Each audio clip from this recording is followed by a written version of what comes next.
এক দফা দাবিতে টানা ৫০ ঘণ্টা যাবৎ অনশনে রয়েছেন ইঞ্জিনিয়ারিং কলেজের শিক্ষার্থীরা। তারা জাতীয় প্রেস ক্লাবের সামনে এখানে অবস্থান করছেন। অনেকেই এখানে অনশনরত অবস্থায় অসুস্থ হয়ে হাসপাতালে গিয়েছেন এবং হাসপাতাল থেকে এসে আবারও তারা অনশনে যুক্ত হয়েছে। একজন পথচারী বৃদ্ধা তিনি রাস্তা দিয়ে যাওয়ার সময় হঠাৎ তাদেরকে দেখে তিনি এগিয়ে আসেন এবং তিনি একটি গামছা দিয়ে তাদের শরীর হাত পা মুছে দিচ্ছেন, আমরা সেটি দেখতে পাচ্ছি এবং তাদের সাথে তিনি বসে বসে কথা বলছেন।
যে এইখান থেকে যাচ্ছিলেন তারা তো আসলে এখানে শুয়ে আছে, আপনি তাদেরকে দেখলাম যে মানে মায়ের মমতার মতন একদম গাটা মুছাই দিলেন, এটা কেন দিলেন? এই দিছে হেডের ভূতের লাহান মনে হইয়া। হ্যাঁ, হেডের ভূত মনে হইয়া দিছি। কেন কেন মনে হলো? মনে করছি আমার জীবত নাই গিয়া বাজাম, তোমরা লান জীবত তো আল্লাহ দে আমাদেরও আছে, এই মরতে দিছি। তারা কি আপনারা বলতে মুছাই দিতে? না, আপনি নিজে থেকেই? আপনি কোথায় যাচ্ছিলেন? মানে এই নেই আইসি। দেখলেন কোথেকে? হ্যাঁ, ওই থেকে দেখছি, দেখে না আইসি যাইয়া দিয়ে তারা ভূতো ন এই শরীরটা যে গানটা আছে একদম বুঝাইছে। আপনার নাম কি? আমার নাম হাজারা খাতুন। জীবনের সব আয়োজন এখানে একসাথে। এরা তো একটা দাবি নিয়ে আছে, না খেয়ে আছে আজকে 48 ঘন্টা ধরে, আপনার কেমন লাগতেছে? খারাপই লাগতেছে।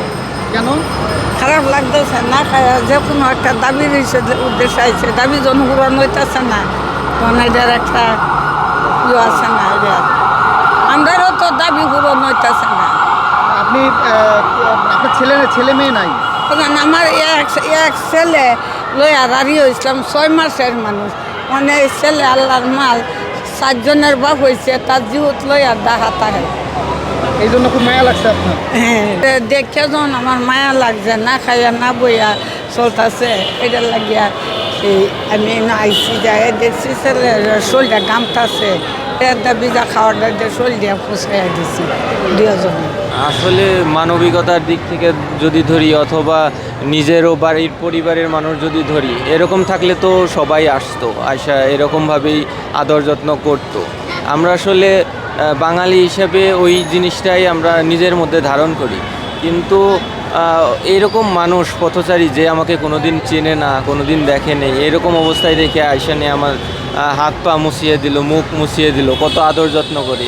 কিন্তু আমরা যাদের আন্ডারে পড়ালেখা করতেছি, যে সব অভিভাবকের আন্ডারে পড়ালেখা করতেছি, যা আমাদের রক্তের বিনিময়েই তারা এখন সরকার ব্যবস্থায় আছে, কিন্তু তাদের এখন পর্যন্ত আমাদের 50 ঘন্টা পার হয়ে যাওয়ার পরেও এখন পর্যন্ত তাদের কোনো টনক নড়েনি, তারা কেউ আমাদের সাথে দেখা করতে পর্যন্ত আসেনি। আমি সকালবেলা মানে আমার হাত পা একদম ছাইড়া দিছিল, একদমই মানে আমি করতে পারতেছিলাম না। পরে আমাকে ধরে হাসপাতালে নেওয়া হয়, ঢাকা মেডিকেলে নেওয়া হয়।